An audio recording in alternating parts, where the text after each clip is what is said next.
I'm late and I'm supposed to be the teacher. Hi. What's Can up, you hear man? me? Hey, Emily, can hear you good. Good. How are you? Good. How you doing? Good. I'm at the beach. Not my fault I'm late. I needed the babysitters to get down there. I was like, let's go. What's up, Eric? How you doing? Good. How are you? Where are you? Not too bad. Yeah. You guys home? I'm actually in the office today for the third time since COVID. Really? I'm there all the time usually. Oh What's yeah. all right. Well, I guess I'll get started. Should I give it a second? I guess that's what he would do. Yeah, I've been out of the office a lot because of the kids. Right. Andy, where are you? And Tim, what office are you guys? Exton? Excellent. Excellent. Yeah. Just getting to know everybody. All right, let me just get started. Christy. All right, so they asked me to teach today.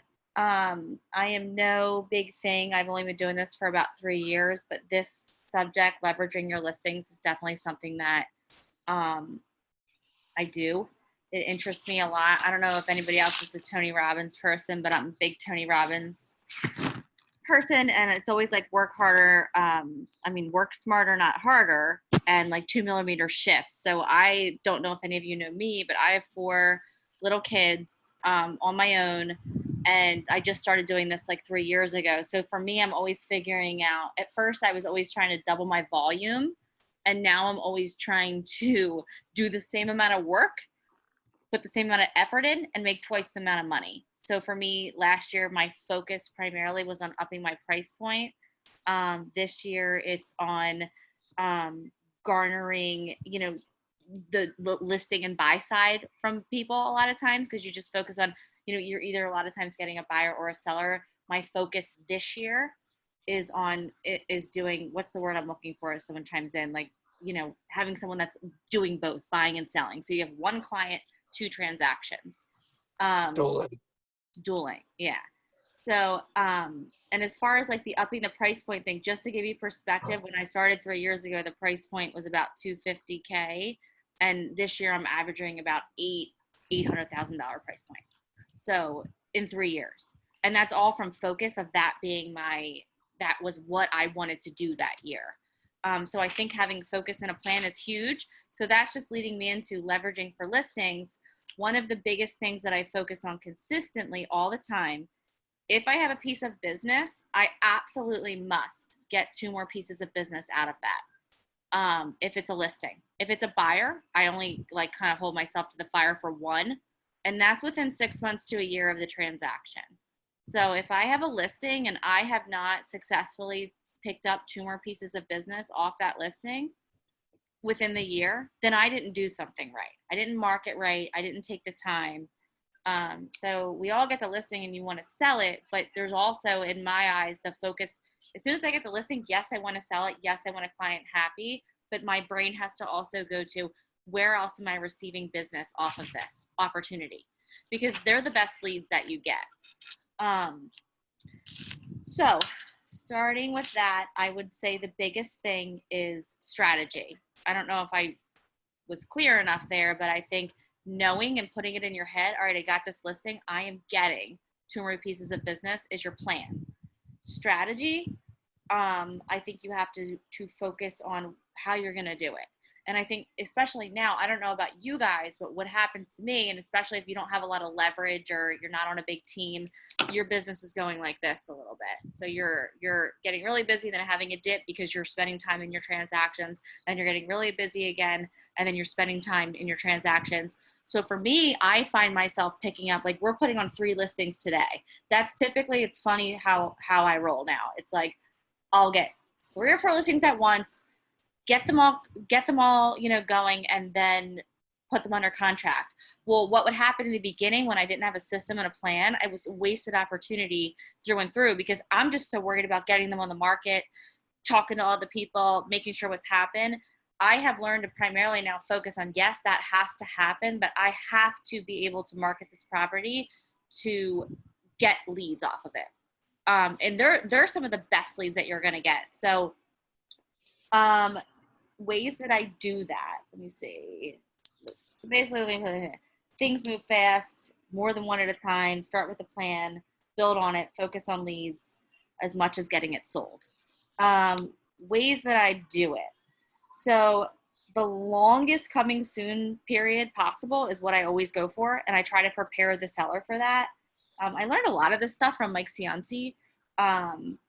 Capitalizing on conversations, as many conversations you can have with the seller in the beginning, to get to know the neighbors next door. If it's in a development, I want the list of everybody in the development. Do they have a neighborhood Facebook page?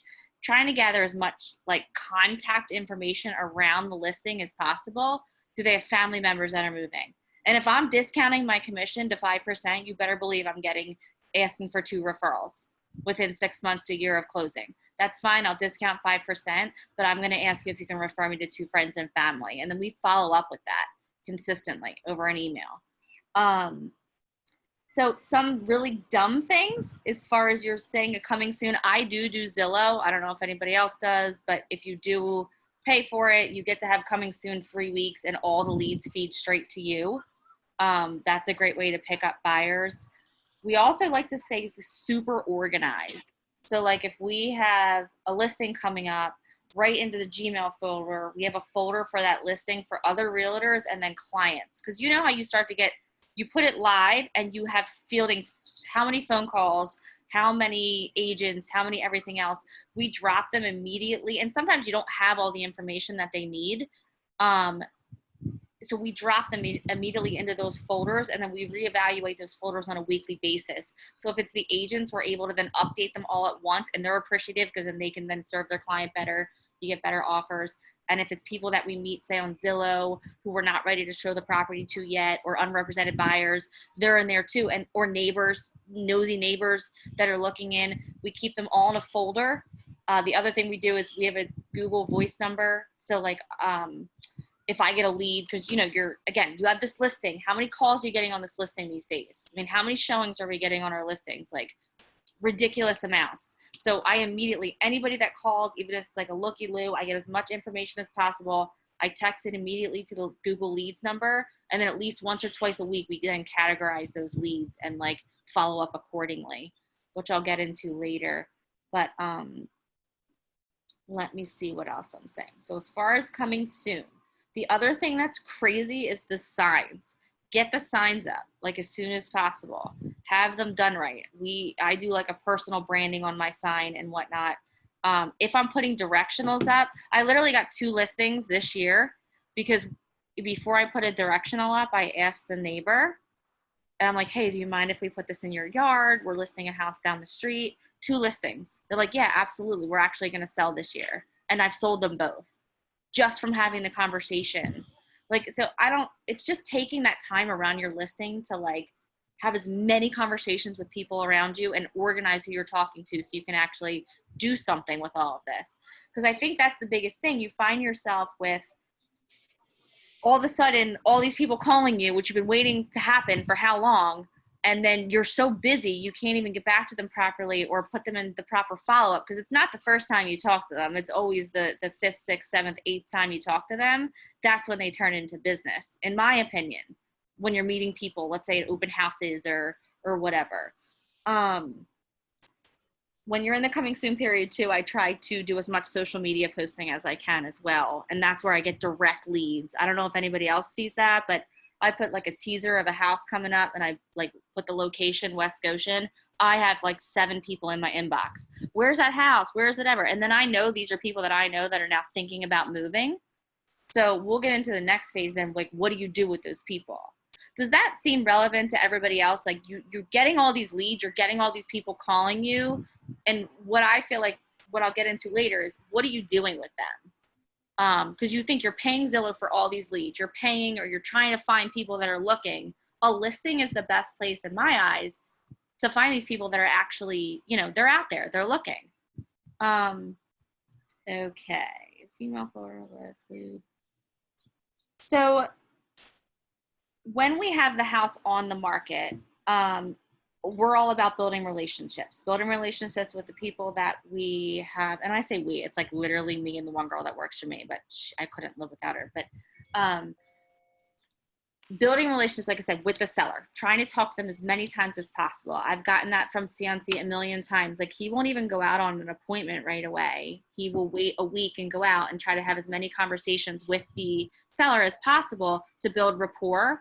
So I try to do the same thing during the listing process. And what I want to know, though, is I want to know the neighbors. I want to know who lives in the neighborhood, who wants to, like, you know, move soon, who has kids the same age as you. And then I start talking to them. I'll go out. You can either door knock. If you get the phone list, you can call them. The other thing we do, so just to be clear, I don't have a huge budget or a team.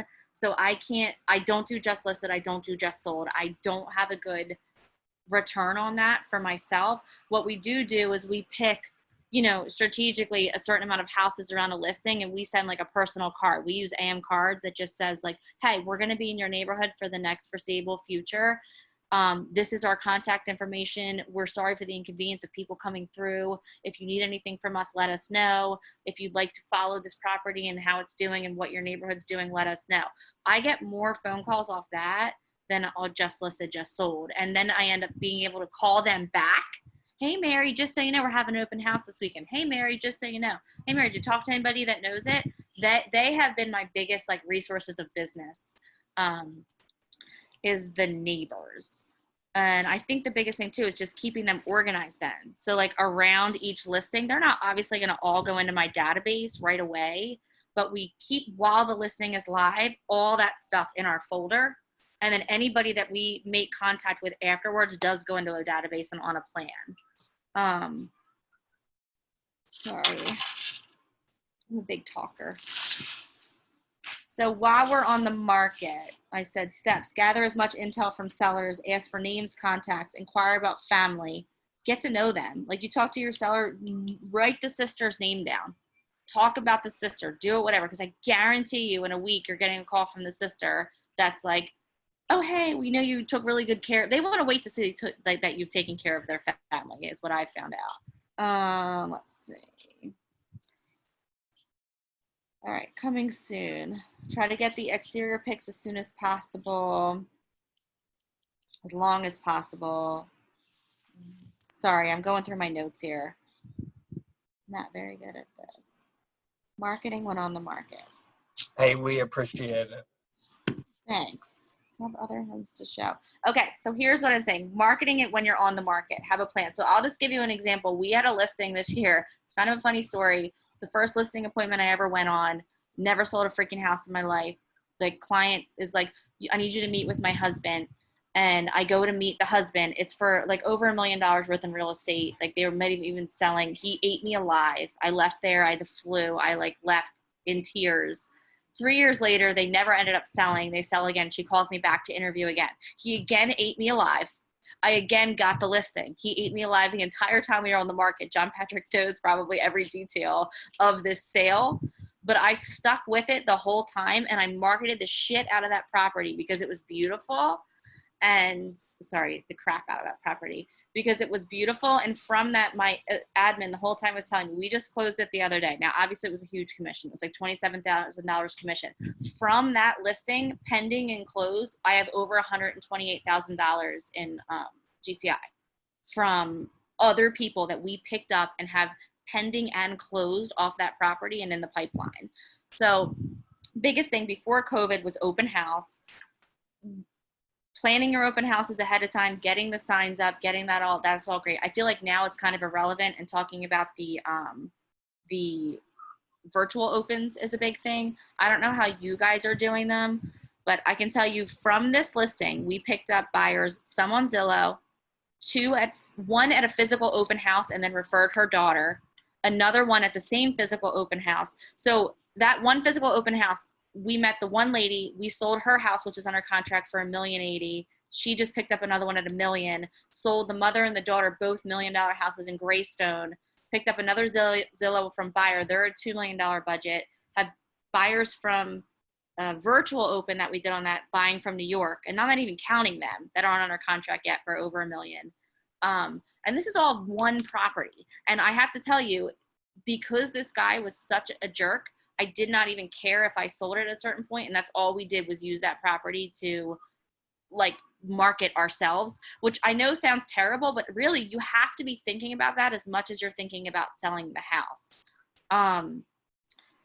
So unrepped buyers. So I don't know how many of you get calls from unrepped buyers on your listings. Anybody? And like it usually goes how? What do you tell them? Do you do showings yourself to bring them in? Emily, can I take you a step back? Meher Tarazi, how are you? Yeah, always take me back because I'm 10 steps. That's all right. Take you back to marketing the crap out of that property, marketing your team, marketing yourselves. What activities did you guys do to do so to be able to capture, the $128,000 worth of GCI? So a lot of it for me, it's not so much doing anything different. It's the follow-up. So we did a regular open house. I immediately, the way that I run the lead capture on open houses now is on an iPad. We do a landing page through command. They type their information into the landing page. It immediately drops them into our command database. And my admin knows that I'm having open houses. And then she immediately, like after the open house or within an hour or a text from me, is texting them, hey, thank you for coming. We appreciated seeing you. If you have any other questions, let us know. The biggest thing that we get a ton of feedback on, we always give a link for them to book time with us. They can book me on youbookme.com. Right. And they book us right away.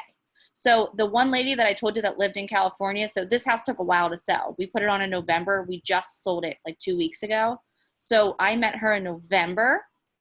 I followed up with her because she got put into my database. That's the biggest thing. No one goes in my database without a plan. Nobody. You can't go in unless you're getting like a certain, at least an 8x8, at least being touched 8 times in 8 weeks. You cannot go in there. Like that is my hard and fast rule. So what's worked? Like this woman went in. She wanted no parts of me for a while. We talked. She asked a couple of questions. She wasn't sure if she was going to move. All of a sudden, because I've built a rapport now, I've been texting her on the phone. I know her daughter's name. They just had a baby. They had a shower. All those notes are in there. Boom, she turns around. She's like, yeah, look, we're coming in next week. Can you show us houses? My daughter's coming in the week after from Chicago. 2.7 million under contract. Brilliant. And that was just work of like following up a month later. Same with, that's how most of my business honestly goes. It's long time follow-up. It's following up. The other thing is when I have a listing in my farm, you better believe that's like the biggest crusher. But I have that coming up next on my list here. Right. So that's some of the biggest challenges that I have is all these Facebook leads and cold leads that are coming in, and I do the follow-up and I do put them on a plan, but it's maybe I'm just expecting a faster return, which is. Well, so those are different. So we got really into Facebook leads for a while. I went to Mega Camp and I was super into that. And then COVID hit and I had to cut my budget back a little bit. And we decided to focus elsewhere on our farms because they were really working. Like I think I've sold like 7 or 8 houses in my farm, and I've only been marketing for a year consistently and a year unconsistently before. So that's a pretty good return for what we're spending there. So I decided to back off the Facebook leads, but what we've been doing in the meantime is researching the crap out of the best way to do that. I think they're great. I've been having a lot of conversations about the cold leads. What we do, if we're getting leads off of our listings from Facebook, they immediately go into what we call the pond in command. We put them in the pond. They then get put on an automatic drip campaign, basically with Twilio, relevant to the property that they were looking at first. And then it's very basic. And it goes on, I want to say it's 32 touches at least in the pond. If someone hits us back once from the pond and we do a personal touch, we remove them from the pond. And then we put them into a captured Facebook lead program. So then it becomes more of a personal touch program. But anybody that I meet in person, everything that I do is pretty personal. And it takes a lot of time. That's what the girl that works for me pretty much does. It's all just personal attention to leads.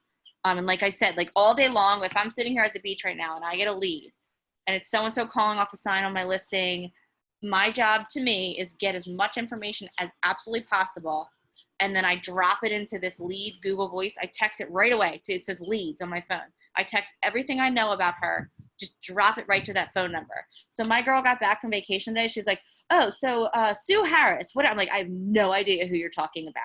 No idea, because you don't remember. You just don't remember.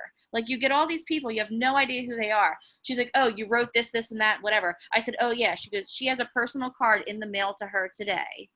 And like something relevant to what they did, or like right to that leads thing too. Like my friend's dad sent us a referral the other day. I sold their house. Like I just, all I do is text it right to that number. And like this week there's a Dunkin' Donuts card in his mailbox and a thank you. And then it's followed up to call him now and put him on our Father's Day card. Now that we know he likes us, like he's on Father's Day cards, he's on a Christmas card. We're going to make sure we do a quarterly phone call or whatever. We're going to like put him in a program. So whatever works for you is fine, but it's just having, for us, is like having those systems up front and those touches that actually happen is where the business comes back. Yep. No, and you don't have an admin or whatever, still get the Google, like still get the number with the leads thing, text it to yourself, and then sit down on a Friday for 2 hours and run through them all and put them where they appropriately need to be, especially off listings and whatnot. Do yourself a favor, drop everybody into an email folder in Gmail while you have that listing live, because guess what? When the neighbor comes up and tells you they want to list their house, you're going to be really happy you have that list. You know what I mean? Of all the people. So for me, it's more about obtaining information, keeping it, and then following through with it. And the only way you're going to do that is if you put it on a plan. Now, I can't get into the plans because it's like a whole different conversation. It took us 6 months, but like our command plans are insane. They're simple, they're cost effective, and anybody who wants to call me and talk about it, we can. But it's the follow-up. I feel like it's all about the follow-up. And unless it's automated and you have it so it's like just coming at you without having to do anything, I don't get it done. I don't know about anybody else. But Emily, did you set up those plans in Command, or are they already in there? We set them up. We tweaked some of the ones that were already there. We tweaked, Twilio has been huge in there, especially, like I said, so we do an open house landing page. Or if we're doing a virtual open house, we do a Zoom sign up. And you can link that to Zillow. You can link that to MLS. They need to physically put their information into the Zoom sign up. And then we capture that and put it into Command. So if I meet them at the open house, I don't have to worry about them signing in. And if it went right, it's already going there. And then I just make my notes behind the scenes for her, like with who I talk to. The Zoom thing is amazing. So what I do is we'll do Zoom open houses. This is especially true, I think, in higher end properties where you're getting a lot of out of town buyers. You're getting the New Yorkers, you're getting the people from Boston. It sounds, listen, I'm not on this conversation today to talk about serving my clients well. I'm talking about how am I capitalizing off of business. So when I'm on those Zoom calls, if you're an unrepped buyer, for sure you're getting most of my attention. I'm writing your name down. Some of them come with agents.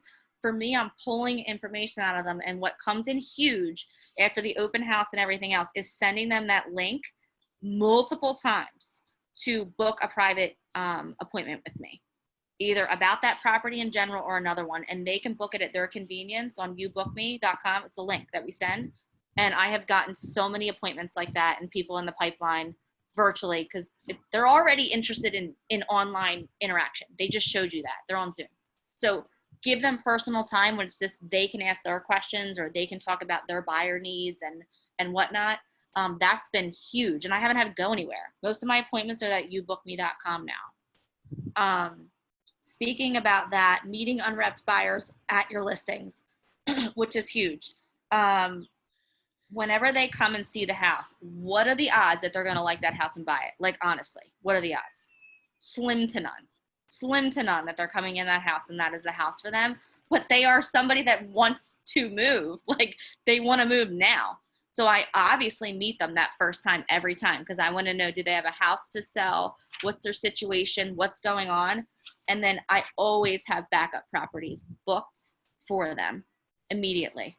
So I'll tell them that, like, if I really don't think they're interested in it and I know that it's not doing my seller any harm, I will be like, hey, do you also know that there's this, that, and that for sale down the street? Would you like me to take you to see it? You do that, I guarantee they're hooked into you because you just showed your value to them like right away. They came to you because all they cared about was this listing and then they leave and they're like, okay, you just worked for me and I didn't even ask you to. So meeting unrepresented buyers at a listing and then having backup properties for them, or in another case scenario, if you can't have backup properties, getting enough information that they leave there to get them on a search. And like, you know, let's say you don't want to do that, but fine, they don't like the house, to have left and pulled enough information out of them when you were with them to get them started on an MLS search, and then book what I try to do again is that Zoom showing, that that showing to get basically a buyer consult out of them. We've had big success with that too. Does that make sense? Mhm. Yeah, it's perfect then. Yeah, it's just all like, I feel like it's everyone always wants this magic wet. Like, I don't want more leads. I don't want any more leads. I just want the leads that I have to convert. And they most likely will if you give them the time and you put them on a proper plan. If you don't have a plan and a system, you're going to get frustrated. It's going to take you way too much time. And the other thing, like I said, doing this around a listing is extremely hard in my opinion, because you're just trying to get the damn listing up and you have to worry about all these other variables. And now your listing is selling in what, 2 days, 5 days max? How much time did you really have to market it? So if your focus isn't primarily on getting that business either in a coming soon phase or off these buyers, or slowing that listing down a little bit to try to pull these leads out, talking to the neighbors, or getting a post close with them. You know what I mean? Like, we just sold a house in the neighborhood and we sent out a personal card to everybody. Hey, look, we were able to garner the highest price per square foot in this neighborhood. If you want to have a conversation with us about how we did it, let us know. 3 phone calls last week. Done. Appointments, Nice. prep. But here's the thing. They called me. I cannot just follow up with them one time. I can't wait for them to call me back. Every single one of them is in command on a plan now to be called every 2 weeks or every whatever we have until, you know, they go to a list. And we don't just come at them with, hey, you ready to list? It's always something of value now. They're all on comp searches, like for their neighborhood. So now we can say, hey, we set you up on a comp search. So now you know what homes in your neighborhood are selling for. Or, hey, did you see this sell down the street? Send them a little personal card, send them a little something. That's when they turn around and call you. The only other thing I was going to say let me see, that's my post-close sale. Zoom opens. Any other questions about follow-up or how we do like open houses or lead capture that way, or any type of questions you have on capturing leads off your listing or things you're frustrated with?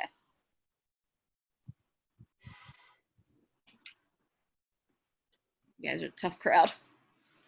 All right. So I'm too new, but eventually I'll probably have plenty.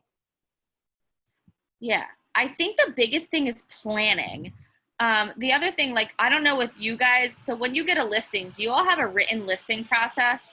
Like a written down, step by step, this is how we list it, this is how we do it, these are the steps, like not contract to close, but like listing contract signed to getting it under contract, like what your plan is. That has helped me exponentially because it takes kind of the guessing game out of that. And then I can, again, spend more time focusing on the leads, especially if you have admin help, like getting them or getting someone to handle all the listing. And honestly, like someone, like, I don't want to waste my time on a listing.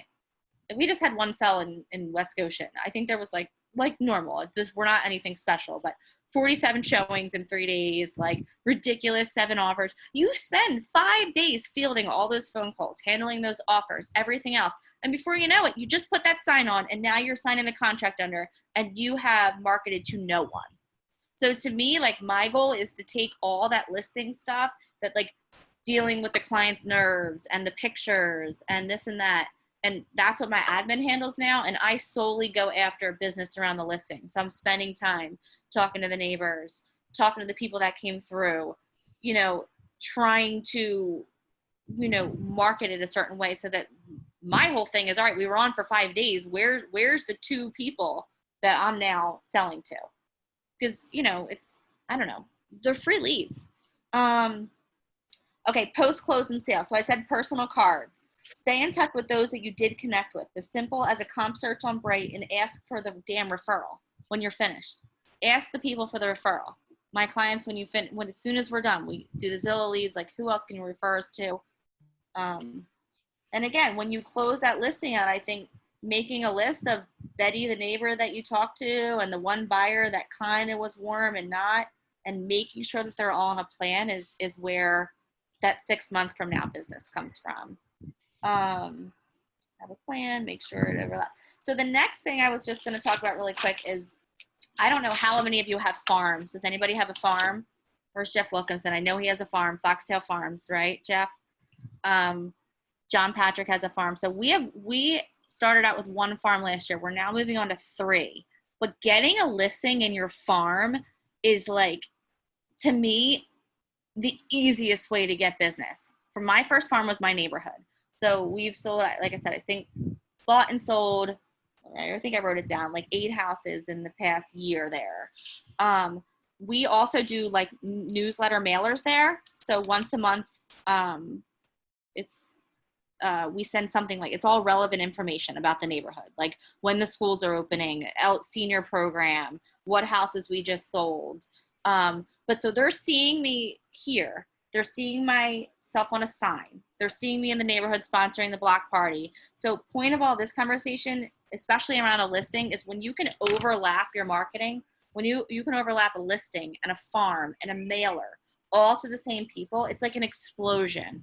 So, like, I knew last year, unfortunately, 4 people like died in my neighborhood or died, and the kids were taking over the houses. I'm like, damn it, I need to get in those houses. Like, how am I going to get these listings? What I did was get another listing in the neighborhood, market it so heavily, talk to all the neighbors again, mail to these people consistently. I didn't even have to do anything. They all called me all within the past like 4 or 5 weeks. They're like, hey, we see your name. We see you doing this. We've talked to Sue next door. You seem to be the one that knows what you're doing.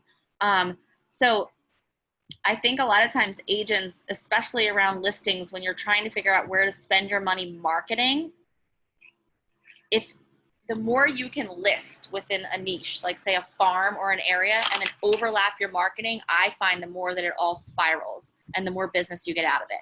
Instead of, I guess what I'm saying is, I personally have not had a lot of luck listing a house in Medio, spending money on a just listed, just sold, listing a house here, spending money on a just listed, just sold. If it's out of my wheelhouse and it's somewhere that I want to be, I will physically put time and effort into it. This is especially for new agents because you don't have the budget.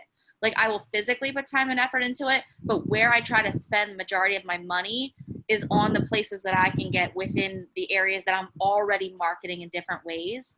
And that's where I find I get the most leverage out of the listing. Does that make sense?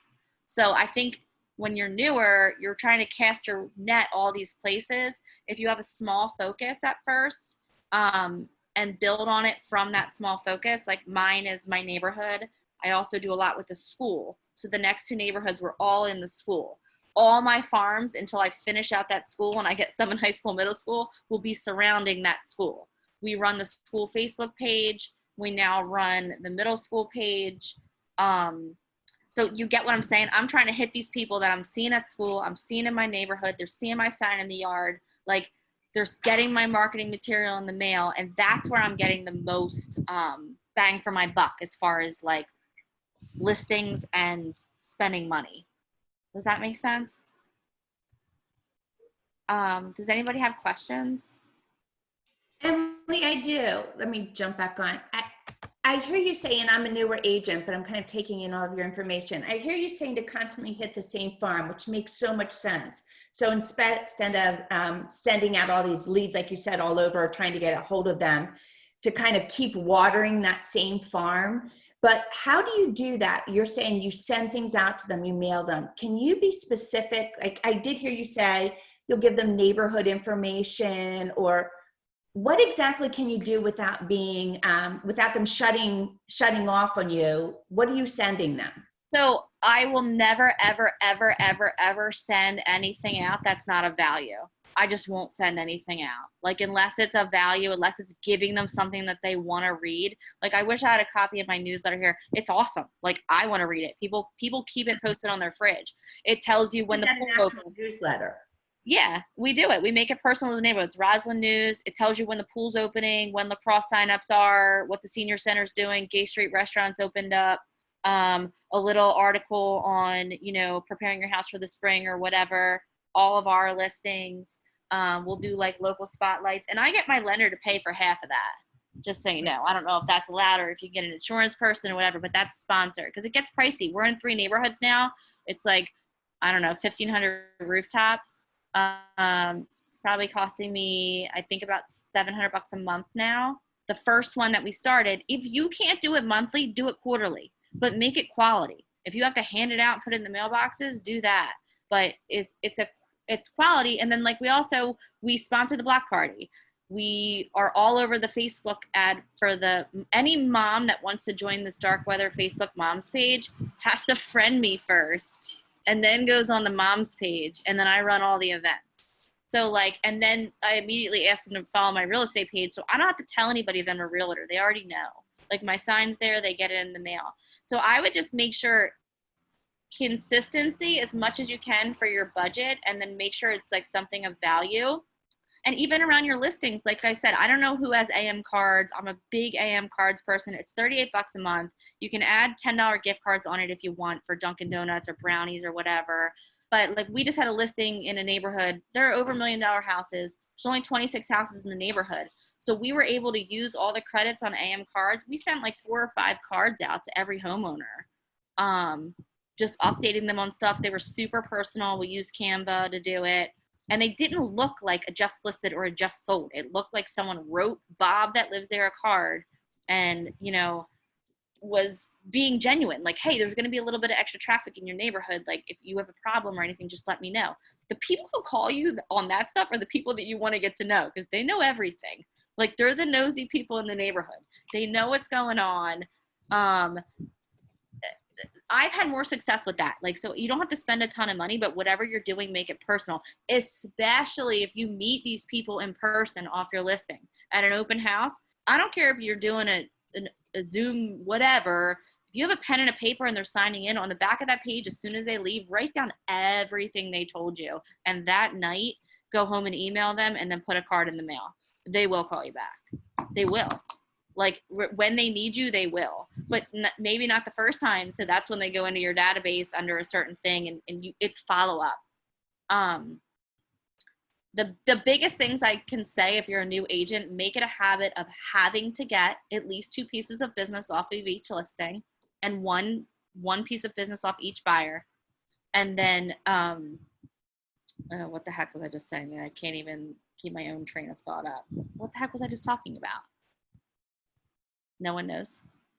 John laughing at me. Getting 2 pieces of business off of every listing. 2 pieces of business off every listing, and something about marketing. Whatever, I'll get back to it. All right. Making it personal. I think that's what it is. Oh, it's follow up. I'm sorry. That's what it is. It's follow up. My broker before was like so old school. Not that John Patrick is my favorite broker ever. He helps me out so much. But he was super old school. And he was like, dude, it's not, if you think it's the first time, it's not the first time you talk to somebody. It's the 8th time. So if you can have a plan in place around the people, it's just as simple, a plan in place around the people that you meet off your listings ahead of time and follow through with that plan, it will turn into business. And it's free business. Any questions? Emily, Yes, Jeff. quick suggestion for agents is to look at the Any Door Direct or Every Door Direct with the post office. Yes, that's a great tip. Super easy, super easy. And many times you'll find your community is the contiguous area that you want to cover. There may be some additional ones. I do Fox Hill Farm, and there's about 60 homes that are not in Fox Hill Farm, but it is super cheap. And then you can do a really nice heavy cardstock piece. I do a couple every year, mostly in January, I do one with all of the sales of the previous year on a real heavy cardstock. And several of my listings have had them this year, on the table when I'm there for the listing and listing appointment. That's great. Yeah, so Every Door Direct Mail, you can go on through the post office and type in basically a neighborhood or whatever, and it will give you just those addresses, and then you can do a bulk mailer to those people, which is a great resource. You can also look them up, I think, like, especially if it's a neighborhood public records, or I think even, what's that other one? I'm bad about this because I don't do this kind of stuff. That would be the other thing I wanted to say. Depending on where you are, like, I'm always thinking about how I can scale it. So, like, for me, my next hire is going to be a showing agent, but that showing agent is also going to have to be ISA around our listings. So they're going to have to pool the list around the listing and call those people and talk to them and knock on the door and be at the open house. Like, so I'm always thinking of, like, what I love about this business is you can start so small and then take it like so many places. So as far as leads, I have found that if I have a rock solid system up front for follow-up and capturing them, it gets so easy as you want to build on it. Does anybody else have stuff that they do or want to share or questions?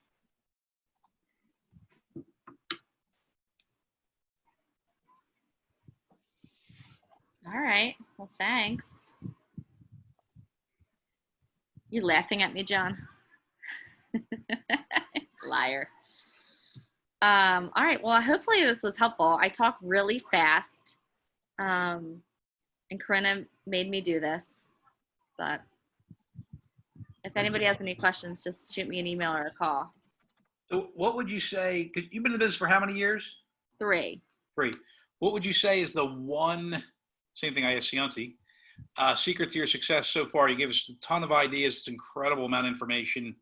Want to have Emily and Pat watch the recording and Fusco. What's the one thing? Can you narrow it down to one? Follow up. A follow-up for sure, but the other thing is your content, like, in the way your intentions, and this is what I get from Cianci a lot, it's your intentions with every person that you meet. Like, we get so wrapped up in, like, all this stuff. It's like, just where's the one person that I'm talking to? My intentions is, like, how much information can I pull out of them? Where can I serve them best? And then having a plan to follow through. So I would say follow up, but I also think it's being genuine with people. And I always say it, like, people don't want to do anything for you until you know you're doing something for them. So for me, it's always like, I'll start working for you before you hire me, every single time. And it's the minute you have a conversation with them, and then you don't have to do any work after that. They already trust you. So or you know what? I'm so bad at this. Here's my line. Let me back that up. People don't invest in you until you invest in them. So I invest in people the minute that I meet them, whether it's at an open house or whether I meet them on the phone. I try to invest the minute that I see them. And then I be really realistic about how my brain works, and I put them on a damn system, because otherwise in 2 days, I don't know what their name was. Like, as crazy as that sounds, it's just the system. For all of us. Right. And that was a big KW thing for me. I came from a different brokerage and I didn't have the systems, and I am constantly trying to tweak them. 2 millimeter shifts. That's what they say. 2 millimeter shift. Just work smarter, not harder. Is that the word? Yeah. But that's always been for me, because like I said, I have the 4 kids. I don't have a lot of time. So it's like, as much as I can capitalize on the small amount of time that I do have and not spend money, that's what I'm all about. We'll see. Cool. I'm not crushing anything yet. Thank you. All right. Anybody else? All right, gang. Enjoy your Monday. Yeah, thanks for your time. Thanks so much. Thanks, John. You're Thank welcome. Thanks, Emily. Thank you, Emily. Much appreciated. Bye. Bye-bye. Bye-bye. Thank you.